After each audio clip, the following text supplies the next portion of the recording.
సోదరీ సోదరులారా, మీ బైబిళ్లు తెరవండి. ఈరోజు మన పాఠం లూకా సువార్త 23వ అధ్యాయం. యూదులు పిలాతు మీదికి ఒత్తిడి తెస్తున్నారు. యేసు ప్రభువు కల్వరి దిశగా పయనిస్తున్నాడు. అక్కడ ఆయన సిలువ వేయబడిన సన్నివేశం గొప్ప అద్భుతం. సిలువ మీద వేలాడుతూ 2 దొంగలకు యేసు సువార్త ప్రకటించాడు. అరిమతయ్య యోసేపు యేసు భౌతిక కాయానికి సమాధి స్థలాన్ని బహూకరించాడు. ఇప్పుడు వివరాలు వినండి. లూకా సువార్త 23వ అధ్యాయం 1 నుండి 7వ వచనం వరకు. వారందరూ లేచి ఆయనను పిలాతు నొద్దకు తీసుకునిపోయి ఆయన మీద నేరము మోపుతూ అన్నారు, ఇతడు మా జనమును తిరగబడడానికి ప్రేరేపిస్తూ కైసరుకు పన్ను ఇయ్యవద్దని, తానే క్రీస్తును అనే రాజును అని చెప్పగా మేము విన్నాము. పిలాతు ఆయనను ప్రశ్నించాడు, నీవు యూదుల రాజువా? ఆయన అన్నాడు, నీవన్నట్టే. పిలాతు ప్రధాన యాజకులతో జనసమూహములతో అన్నాడు, ఈ మనుష్యుని యందు నాకు ఏ నేరమూ కనపడలేదు. అయితే వారన్నారు, ఇతడు గలిలయ దేశము మొదలుకొని ఇంతవరకు యూదయ్య దేశమందంతటా ఉపదేశిస్తూ ప్రజలను రేపుతున్నాడు. ఈ విషయమై వారు పట్టుదలగా ఉన్నారు. పిలాతు ఈ మాట విని, ఈ మనుష్యుడు గలిలయుడా అని అడిగి, ఆయన హేరోదు అధికారం క్రింద ఉన్న ప్రదేశపు వాడని తెలుసుకొని హేరోదు నొద్దకు ఆయనను పంపాడు. హేరోదు ఆ దినములలో యెరూషలేములోనే ఉన్నాడు. సోదరీ సోదరులారా, పిలాతు పాలస్తీనాలో రోమా గవర్నరు. పస్కా పండుగ సమయంలో ప్రతి సంవత్సరము అతడు యెరూషలేముకు వస్తూ ఉంటాడు. పండుగ సమయంలో జనసమూహాలు ఏమి చేస్తున్నారో, శాంతి భద్రతల విషయమై బందోబస్తు ఏర్పాట్లు ఏమి చెయ్యాలో పర్యవేక్షించడానికి గవర్నరు వస్తాడు. అయితే ఇప్పుడు జనులు యేసును పిలాతు వద్దకు తెచ్చారు. యేసును పిలాతు యగాదిగా చూచాడు. మతనాయకులు అతణ్ణి బంధించి తెచ్చారు. నీవు యూదుల రాజువా? నీ మీదికి తేబడిన ఈ అభియోగం నిజమేనా? ప్రశ్నించాడు పిలాతు. యేసు అవును అన్నాడు. అయినా యేసు నిర్దోషి అని పిలాతుకు తెలిసింది. విచారించడానికి ఏ నేరమూ ఆయనలో లేదు అంటున్నాడు.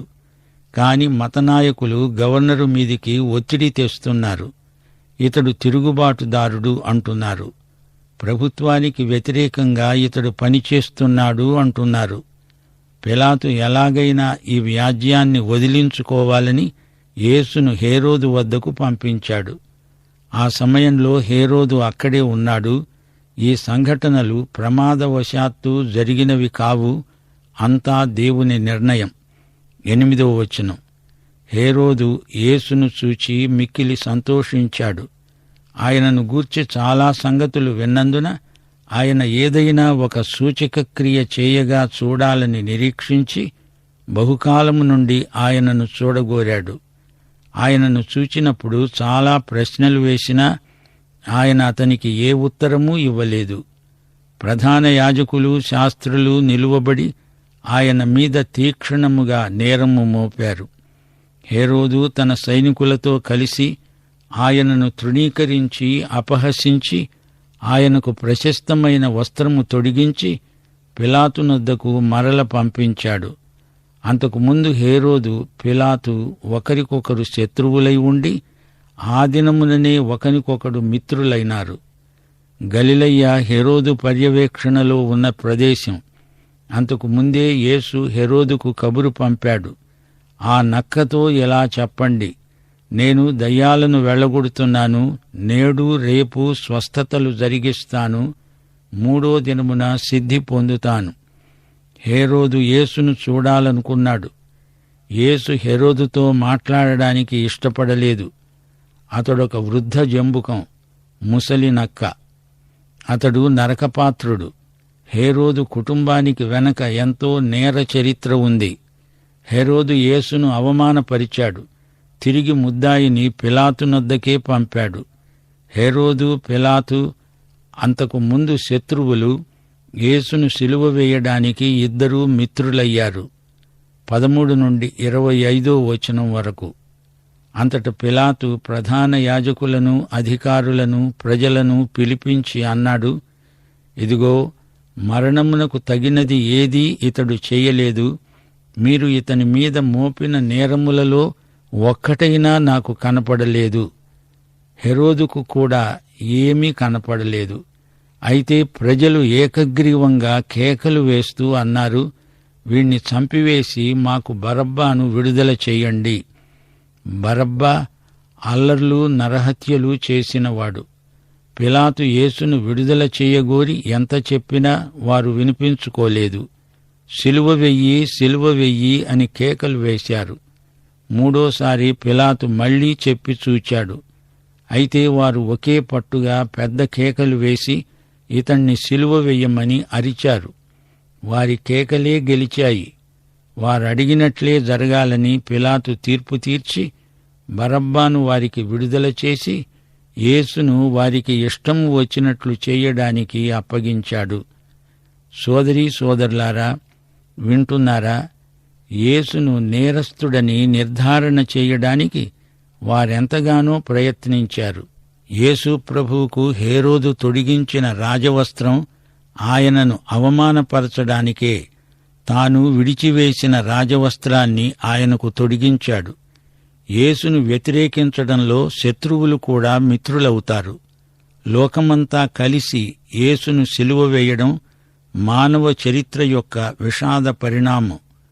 ఆయనలో ఏ లోపమూ లేదని తనకు తెలిసినా రాజకీయమైన ఒత్తిడి వలన పిలాతు యేసును సిలువకు అప్పగించాడు. దేవునికి, దేవుని కుమారునికి, పరలోకానికి, నిత్యత్వపు దూరంలోకి తొలగిపోయాడు. యేసు నేరస్తుడు కానప్పుడు ఆయనను విడుదల చెయ్యాలి. నేరస్తుడైతే శిక్షించాలి. కాని నేరస్తుడు కాడు అంటూ ఆయనను శిక్షించడం రాజకీయాలలోని రాజీ విధానం. ఇది నీచం, నికృష్టం, హేయం, దారుణం. ఆధ్యాత్మికంగా రాజీ అనే మాట నరకానికి పర్యాయ పదం. యేసును గురించి నిర్దిష్టమైన తీర్మానమేదీ చేయకుండా పిలాతు తప్పించుకోవాలని చూచాడు. అయితే ఈ సందర్భంలో యేసే తీర్పరి, పిలాతే ముద్దాయి. తప్పించుకోవాలని సూచింది పిలాతు, యేసు కాదు. పిలాతు రాజకీయం, అరాజకీయం. బరబ్బాను విడుదల చేస్తాడట, యేసును సిలువ వేస్తాడట. మతనాయకులు అసూయతో, మత్సరంతో యేసును చంపాలని చూస్తున్నారు. మతనాయకులే జనసమూహాన్ని యేసుకు వ్యతిరేకంగా రెచ్చగొడుతున్నారు. మాకు బరబ్బా కావాలి, యేసు వద్దు అని అందరూ అరుస్తుంటే పిలాతుకు మతిపోయింది. ఎటూ తోచకుండా, ఏ తీర్మానమూ చేసుకోలేక చిట్టచివరికి తప్పు తీర్మానమే చేశాడు.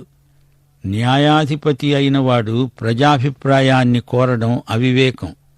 అతడు జనవాక్యాన్ని పాటించడానికి కాదు, న్యాయాన్ని జరిగించడానికి ఆ పీఠం మీద కూర్చున్నాడు. న్యాయశాస్త్రానికి పెట్టింది పేరు రోమా ప్రభుత్వం. అలాంటి రోమా ప్రభుత్వమే యేసు పట్ల అన్యాయపు తీర్పు చెప్పింది. ప్రియ సోదరుడా, సోదరి, సిలువ వేయబడిన ఈ యేసును గురించి నీ తీర్మానమేమిటి? నీవు చేసుకునే తీర్మానం మీదనే నీ నిత్యత్వం ఆధారపడి ఉంది. 26వ వచనం. వారాయనను తీసుకొని పోతూ ఉండగా పల్లెటూరి నుండి వస్తూ ఉన్న కురేనీయుడైన సీమోను అనే ఒకణ్ణి పట్టుకొని యేసు వెంట సిలువను మోయడానికి అతని మీద దానిని పెట్టారు. అది కల్వరి దారి. ఆ దారిలో యేసు వెంట సిలువ మోస్తూ నడిచే భాగ్యం కురేనీయుడైన సీమోనుకు లభించింది. అతడెంతో ధన్యుడు. అతడు పస్కా పండుగకు యెరూషలేముకు వచ్చిన భక్తిగల యూదుడు. యేసు సిలువ భారంతో నడువలేక ఆ పరిస్థితిలో మూర్ఛిల్లుతూ ఉంటే సిపాయులకు సీమోను కనిపించాడు. అతని మనసులో ఎలాంటి ఆలోచనలు చెలరేగాయో ఊహించగలం. ఈ సీమోనుకు 2 కుమారులు, అలెగ్జాండరు, రూఫసు. ఈ అనుభవానికి ఫలితంగా అతడు యేసు యొక్క విశ్వాసి అయ్యాడు. 27వ వచనం నుండి, గొప్ప జనసమూహము, ఆయనను గూర్చి రొమ్ము కొట్టుకుంటూ దుఃఖిస్తున్న చాలామంది స్త్రీలు ఆయనను వెంబడిస్తున్నారు. యేసు వారి వైపు తిరిగి అన్నాడు, యెరూషలేము కుమార్తెలారా, నా నిమిత్తము ఏడవకండి, మీ నిమిత్తము మీ పిల్లల నిమిత్తము ఏడవండి. ఇదిగో, గొడ్డాండ్రు కనని గర్భములు పాలీయని స్తనములు ధన్యములైనవి అని చెప్పే దినాలు వస్తున్నాయి. అప్పుడు మా మీద పడండి అని పర్వతములతో, మమ్మును కప్పండని కొండలతో జనులు చెప్పసాగుతారు. వారు పశ్చిమానుకే ఈలాగు చేసిన ఎడల ఎండిన దానికి ఏమి చేస్తారో? మరి ఇద్దరు ఆయనతో కూడా చంపబడడానికి తేబడ్డారు. వారు నేరము చేసినవారు. ప్రియ సోదరుడా, సోదరి, వింటున్నావా? స్త్రీలెందరో ఏడుస్తున్నారు. మహాశ్రమల కాలంలో ఈ బిడ్డలను కని ఉండకపోతే బాగుండేది అని స్త్రీలు అనుకుంటారు. యేసుకు ఈ స్త్రీల సానుభూతి అక్కర్లేదు. రేపు తమ గతి ఏమిటో తెలుసుకొని వారు ఏడవాలి. యేసుకు కావలసింది మన విశ్వాసం. యేసు చనిపోయింది తన పట్ల వారు సానుభూతి చూపాలని కాదు. ఆయన అసలు చనిపోవలసిన అవసరమేముంది? కృపచేత ఆయన మన కోసం ప్రాణం పెట్టాడు. ఆయనకు మన విశ్వాసం కావాలి. 33వ వచనం నుండి, యేసు శిలువ వేత సన్నివేశం. వారు కపాలమనబడిన స్థలమునకు వచ్చినప్పుడు అక్కడ కుడివైపున ఒకణ్ణి, ఎడమవైపున ఒకణ్ణి, ఆ నేరస్థులను ఆయనతో కూడా శిలువ వేశారు. యేసు అన్నాడు, తండ్రి, వీరేమి చేస్తున్నారో వీరెరుగరు, గనుక వీరిని క్షమించు. వారు ఆయన వస్త్రాలు పంచుకోవడానికి చీట్లు వేశారు. ప్రజలు నిలువబడి చూస్తున్నారు. అధికారులు అపహసిస్తూ అన్నారు, వీడు ఇతరులను రక్షించాడు. ఇతడు దేవుడేర్పరచుకొనిన క్రీస్తు అయిన ఎడల తనను తాను రక్షించుకుంటాడు. అంతటా సైనికులు ఆయన వద్దకు వచ్చి ఆయనకు చిరకనిచ్చి అపహసిస్తూ అన్నారు, నీవు యూదుల రాజు అయితే నిన్ను నీవే రక్షించుకో. ఇతడు యూదుల రాజు అని పైవిలాసము కూడా ఆయనకు పైగా రాయబడింది. సోదరీ సోదరులారా, యేసు శిలువపై నుండి చేసిన ప్రార్థన విన్నారా? తండ్రి, వీరిని క్షమించు, వీరు నన్ను శిలువ వేస్తున్నారు. యేసు ఈ ప్రార్థన చేసి ఉండకపోతే దేవుని కుమారుణ్ణి హత్య చేసినందుకు వారందరూ నాశనమైపోయి ఉండేవారు. అది నిజంగా క్షమించరాని నేరం. యేసు మధ్యవర్తిగా చేసిన ప్రార్థనను బట్టి దేవుడు క్షమించాడు. యేసు శిలువ మీది నుండి దిగివస్తే ఆయన క్రీస్తు కాలేడు. యెషయా 53వ అధ్యాయం 8వ వచనాన్ని యేసు ఈ విధంగా నెరవేర్చవలసి ఉంది. అన్యాయపు తీర్పు నొందినవాడై ఆయన కొనిపోబడ్డాడు. ఆయన నా జనుల అతిక్రమమును బట్టి మొత్తబడ్డాడు గదా. సజీవుల భూమిలో నుండి ఆయన కొట్టివేయబడ్డాడు. అయినను ఆయన తరము వారిలో ఈ సంగతి ఆలోచించినవాడు ఎవడు? యేసు శిలువ వేతలో మనకు స్వస్థత లభించింది. మానవతకున్న పాపానికి యేసు శిలువ గాయాలే పరమ చికిత్సా విధానం. యేసు శిలువ మీద విలాసం రాసిపెట్టారు. యూదుల రాజు అనే విలాసమది. గ్రీకు, లాటిను, హీబ్రూ భాషల్లో అది రాయబడింది. గ్రీకు భాషలో ఎంతో జ్ఞానము, విద్య, వాంగ్మయం, పదార్థశాస్త్రం ఉంది. లాటిను భాషలో న్యాయశాస్త్రం ఉంది. సైన్యానికి, ప్రభుత్వ రాజనీతికి సంబంధించిన గ్రంథాలున్నాయి. హీబ్రూ భాషలో ఎంతో గొప్ప మత సాహిత్యం ఉంది. యేసు రాజ్యం స్థాపించడానికి వచ్చినప్పుడు ఆయనే విద్యకు, రాజకీయానికి, ఆధ్యాత్మిక జగత్తుకు పరిపాలకుడు, రాజులకు రాజు, ప్రభువులకు ప్రభువు. యేసు శిలువపై పెట్టిన విలాసం ఎంతో అర్థవంతమైనది. యూదులకు రాజైన నజరేయుడైన యేసు అనేది పూర్తి విలాసం. దొంగలలో ఒకడు పశ్చాత్తాపం చెందాడు. వారు కపాలము అనబడిన స్థలానికి వచ్చినప్పుడు అక్కడ కుడివైపున ఒకణ్ణి, ఎడమవైపున ఒకణ్ణి, ఆ నేరస్తులను ఆయనతో కూడా సిలువ వేశారు. 39వ వచనం. వ్రేలాడవేయబడిన ఆ నేరస్తులలో ఒకడు ఆయనను దూషిస్తూ అన్నాడు, నీవు క్రీస్తువు గదా, నిన్ను నీవు రక్షించుకో, మమ్మును కూడా రక్షించు. అయితే రెండోవాడు అతణ్ణి గద్దించి, నీవు అదే శిక్షావిధిలో ఉన్నావు గనుక దేవునికి భయపడవా? మనకైతే ఇది న్యాయమే, మనము చేసిన వాటికి తగిన ఫలము పొందుతున్నాము గాని ఈయన ఏ తప్పిదమూ చెయ్యలేదు. ఆయనను చూచి అన్నాడు, యేసు, నీవు రాజ్యములోనికి వచ్చేటప్పుడు నన్ను జ్ఞాపకం చేసుకో.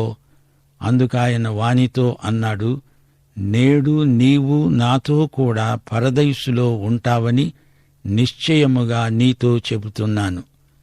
మత్తయి, మార్కు సువార్తల్లో ఈ సన్నివేశం ఇంకా వివరాలతో వర్ణించబడింది. మొదట ఆ ఇద్దరు దొంగలు ప్రభువును దూషించిన వారే. 6 గంటలు వారు శిలువ మీద వేలాడుతూనే ఉన్నారు. చివరి 3 గంటల్లో ఒక దొంగలో గొప్ప పరివర్తన కలిగింది. యేసు తన కోసం కాదు, ఇతరుల కోసం సిలువ వేయబడుతున్నాడని అతడు గ్రహించాడు. బరబ్బా ఆ స్థానంలో ఉండవలసి ఉంది, కాని యేసు ఆ స్థానంలో చనిపోతున్నాడు. దేవునికి, సిలువ మీది ఈ యేసుకు మధ్య జరుగుతున్నది ఇదంతా అని అతడు గ్రహించాడు. సిలువ మీద చనిపోతున్న ఈయన కేవలం మానవుడు కాదు, సాక్షాత్తు దేవుడే అని అతనికి తెలిసిపోయింది. అతనికి సిలువ వేయబడిన యేసునందు విశ్వాసం కుదిరింది. ఈ దొంగ ఈ లోకంలో ఉండతగడు, ఇది రోమా ప్రభుత్వం విధించిన శిక్ష. కాని ప్రభువు అతణ్ణి క్షమించి తనతో పాటు ఉండడానికి పరదైసుకు తీసుకువెళ్ళాడు. దేవుని కుమారుడైన క్రీస్తునందు విశ్వాసముంచాడు గనుక దేవుడు కృపచేత అతణ్ణి క్షమించి రక్షించాడు. యేసు ప్రభువు తన రాజ్యంతో వస్తాడని నమ్మాడు గాని తాను చనిపోతున్నాడు. నీ రాజ్యంలో నన్ను చేర్చుకో అని ప్రార్థించాడు. యేసు ప్రభువని నోటితో ఒప్పుకున్నాడు. ఈయన మృతులలో నుండి లేస్తాడని తన హృదయమందు విశ్వసించాడు. రోమాపత్రిక 10వ అధ్యాయం 9వ వచనాన్ని ఈ దొంగ అక్షరాలా నెరవేర్చాడు. ఇద్దరు దొంగలు ఒకే రకం నేరాన్ని బట్టి సిలువ వేయబడుతున్నారు. ప్రభుత్వ న్యాయ చట్టం ప్రకారం వారు శిక్షావిధి కింద ఉన్నారు. ఆ ఇద్దరూ దొంగలు, ఇద్దరూ శిక్షార్హులే. అయితే ఒకడు రక్షించబడినవాడు, మరి ఒకడు రక్షణ లేనివాడు గనుక చనిపోయి నిత్య నరకానికి పోయాడు. చనిపోతూ చిట్ట చివరి క్షణంలో ప్రభువునందు విశ్వాసముంచి కుడివైపున దొంగ రక్షించబడ్డాడు. దేవునికి స్తోత్రం. అదే నిమిషంలో అతడు ప్రభువుతో పరదైసుకు వెళ్ళాడు. మరి ఒకని గాథ విషాదాంతం. అతడు నరకానికి పోయాడు. ప్రియ సోదరుడా, సోదరి, ప్రభువైన యేసునందు విశ్వాసముంచితే నీవు, నీ ఇంటివారు రక్షించబడతారు. క్రీస్తునందున్న వారికి ఏ శిక్షావిధి లేదు. 44వ వచనం నుండి, అప్పుడు రమారమై మధ్యాహ్నమైంది. అది మొదలుకొని 3 గంటల వరకు ఆ దేశమంతటి మీద చీకటి కమ్మింది. సూర్యుడు అదృశ్యుడయ్యాడు. గర్భాలయపు తెర నడిమికి చినిగింది. అప్పుడు యేసు గొప్ప శబ్దముతో కేకవేసి, తండ్రీ, నీ చేతికి నా ఆత్మను అప్పగించుకుంటున్నాను అన్నాడు. ఆయన ఈలాగు చెప్పి ప్రాణం విడిచాడు. శతాధిపతి జరిగింది చూచి, ఈ మనుష్యుడు నిజంగా నీతిమంతుడు అని చెప్పి దేవుణ్ణి మహిమపరిచాడు.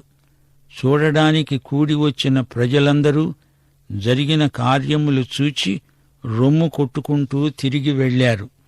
ఆయనకు నెలవైన వారందరూ, గలిలయ నుండి ఆయనను వెంబడించి వచ్చిన స్త్రీలు దూరముగా నిలుచుండి వీటిని చూస్తున్నారు. ప్రియ సోదరుడా, సోదరి, వింటున్నావా? పాత నిబంధన ఏర్పాటు ప్రకారం దేవాలయంలో మానవునికి దేవునికి మధ్య ఒక తెర అడ్డం ఉంది. ఈ తెర యేసు జీవితానికి సంకేతం. యేసు శిలువపై చనిపోయినప్పుడు ఆ తెర చినిగింది. పైనుండి కిందికి నడిమికి చినిగింది. దేవునికి మానవునికి మధ్య అడ్డం కాస్త తొలగిపోయింది. సాధారణంగా మానవులు చనిపోయే విధానం వేరు, యేసు మరణం వేరు. యేసు మరణం స్వచ్ఛందమైనది. ఆయన ఇష్టపూర్వకంగా చనిపోయాడు. తండ్రి, నీ చేతికి నా ఆత్మను అప్పగించుకుంటున్నాను అని చెప్పాడు. సమాప్తమైనది అని చెప్పి ఆయన విజయధ్వానం చేశాడు. గ్రీకు భాషలో టెటెలెస్టాయ్, సమాప్తం, జయం, దిగ్విజయం. శతాధిపతి యేసునందు దేవుణ్ణి, రక్షకుణ్ణి కనుగొన్నాడు. ఈయన నీతిమంతుడు, దేవుని కుమారుడు అంటూ దేవుణ్ణి మహిమపరిచాడు. తాను రక్షించబడినవాడయ్యాడు. శిలువమీది యేసును అంగీకరించాడు. శిలువమీది దొంగ, తరువాత శతాధిపతి అప్పటికప్పుడే పరలోక పౌరులయ్యారు. యేసు శిలువ వేత వివరాలు చూస్తే మనము భరించలేము. అందుకే ఆ సమయంలో చీకటి కమ్మింది. ఆ సంఘటన మానవుడు సవివరంగా చూడలేడు, ఊహించలేడు. గెత్సెమనే నుండి కల్వరి వరకు యేసు అనుభవాలు అనూహ్యం. శిలువను గాదు, శిలువ వేయబడిన క్రీస్తు మనకు చాలు. ఆయనను తప్ప మరి దేనిని ఎరుగకుందుముగాక. అరిమతయియ యోసేపు సజ్జనుడు, నీతిమంతుడు, దేవుని రాజ్యము కోసం కనిపెట్టుకొని ఉన్న విశ్వాసి. యేసు భౌతిక కాయం కోసం పిలాతును అడిగాడు. రాతి సమాధిలో దాన్ని ఉంచాడు. అది కొత్త సమాధి. అది విశ్రాంతి దినారంభం. స్త్రీలు వచ్చి ఆయన సమాధిని చూచారు. సుగంధ ద్రవ్యములు, పరిమళ తైలము సిద్ధపరిచారు. విశ్రాంతి దినము గనుక ఆజ్ఞ మేరకు తీరికగా ఉండిపోయారు. ప్రియ సోదరీ, సోదరా, యేసు మరణ పునరుత్థానములే మనలను రక్షించే సువార్త. దీన్ని నీవు నమ్మావు అంటే క్రీస్తునందు ఉన్నావు అని అర్థం. నీవు క్రీస్తునందు నీతిమంతుడవై దేవునికి కనిపిస్తావు. అరిమతయ్య యోసేపు రక్షించబడిన వ్యక్తి. రహస్య విశ్వాసులైన అరిమతయ్య యోసేపు, నికోదేము ధైర్యంగా ముందుకొచ్చారు. మన దృష్టి మరణించి లేచిన యేసు మీద ఉంది. అయితే మన రక్షకుడు, ప్రభువు, ఆయన ఈ రోజున సజీవుడు. ప్రియ సోదరా, సోదరి, నీవు రక్షించబడినావా? పాఠం ఇంతటితో సమాప్తం. ప్రార్థన చేసుకుందాం. మహిమగల మా పరలోకపు తండ్రి, నీ ప్రియకుమారుడైన యేసుక్రీస్తునందు విశ్వాసముంచినందుచేత అనేకులు ఈ రోజు వరకు రక్షించబడుతూ ఉన్నారు. రక్షించబడిన వారికి ధైర్యము, నిరీక్షణ వలని ఉత్సాహము కలుగుతాయి. ఇట్టి గొప్ప సత్యాలు ఈ రోజున నీవు మాకు ఆత్మ ద్వారా ఈ పాఠమందు నేర్పినందుకు నీకు కృతజ్ఞతాస్తుతులు. మా శ్రోతలందరూ తీర్మానము చేసుకోవడానికి నీ కృప దయచేయమని, నీ వైపునకు నీ ప్రజలను ఇంకను సన్నిహితముగా ఆకర్షించుకొనుమని యేసుక్రీస్తు వారి దివ్యనామమున ప్రార్థన చేస్తున్నాము తండ్రి. ఆమేన్.